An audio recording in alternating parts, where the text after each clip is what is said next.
บางอุปกรณ์ต้องแอนนี่เนาะอันนี้ก็หัวแอมเปิดแล้วก็มีหม้อไฟแล้วก็เอาดอกแจ็คเลยบริเวณ MP3 เลยดอกแจ็คมันจะค่อยดังดีนี่เนาะดอกแจ็คเสียงห้องดีเอส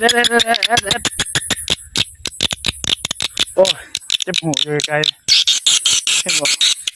ต่อหม้อไฟต่ออย่างบริเวณ MP3 คันใส่ MP3 นี่บ่ไหวแบ็คบ่พอโอ้เบิ่งพุ่นน่ะตะเวน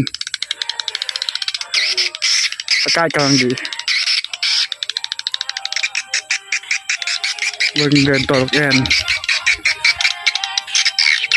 เบิ่งเนาะมาอีกแล้วโอ้เป็นฝูงเลยใส่เวลา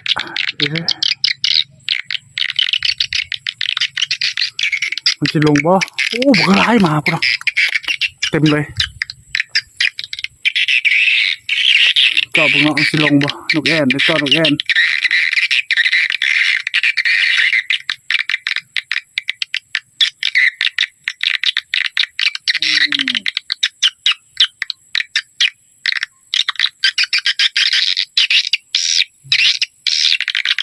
ไปลงใส่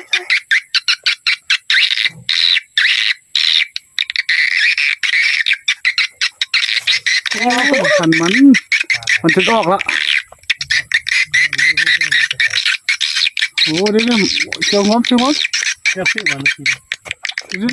โอ้ยมาแล้วโอ้ไปพึ่งเลยเนี่ยมาโอ้ขนาดเดียว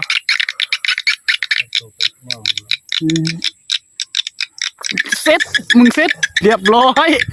พอเหลือแข่งวะหัวเราะตัวนั้นหัวเราะ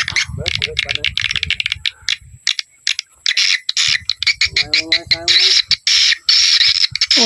คักสีต้นนกแอ่นแบบนี้เลยเนาะเอาไปขายนกแอ่นเลย7 ตัว 10,000นกแอ่นน้อยๆ7 ตัว 10,000นกแอ่นขาวละ5 ตัว 10,000อย่างนี้เนาะเดี๋ยวเห็นบ่เล่นนี้แล้วโอ้เมื่อกี้มันฝุ่งเลยไม่ใส่บ่หรอ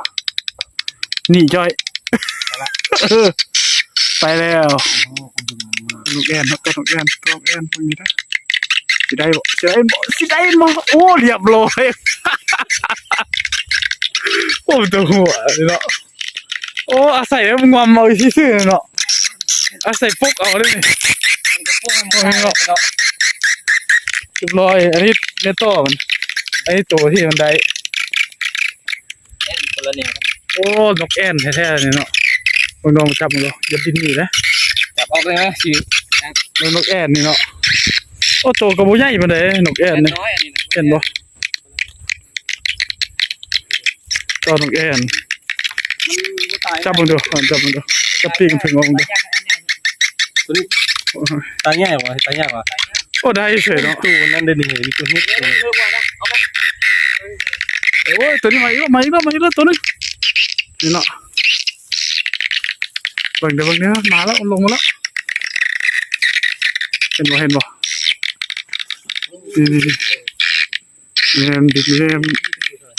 โอ้ต่อเขาก็มีแม่ต่อกับเสียงมันเนาะเสียงห้องมันก็ให้แม่มันแม่สายพันธุ์อื่นนี่เห็นบ่นี่เนาะโอ้2 ตัวพุ่นบ่อยู่ถึงผู้ชายมันคืออยู่สูงเนี่ยมันสิลงมาอยู่วะโอ้มันลงอีกสินี่ต่อนกแอ่นนี่เนาะนี่เนาะอันนี้ก็เดิน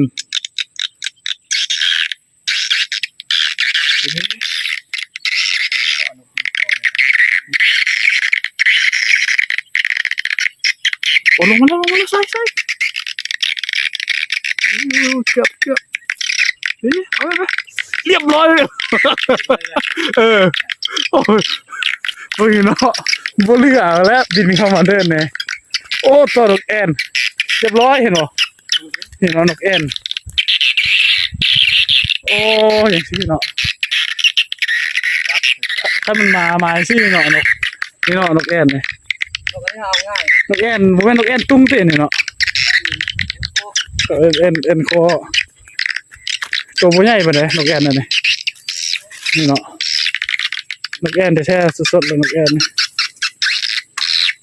ไอ้ที่ต้นนกแอ่นมึงเอาเลยดึงนะมันมาแล้วก็ดึงมันบินเข้ามาใกล้ๆเจอเข้ามาแล้วก็ดึงปุ๊กเอาเนี่ยไม้บ่หันไม้บ่โอ้เห็นเลยเนาะวันนี้หลายแล้วมันนี่เนาะ ตัวนี่ก็อยู่ในมัน นกแอ่น ตัวนี่มันอยู่ตัวนะตัว เห็นบ่ มัดนะ นี่เนาะ มีถึงปลามีถึงดินโอ้พิษนะตัวเนี่ย นี่ก็คือตัวนกธรรมดาแหละนกแอ่น ตา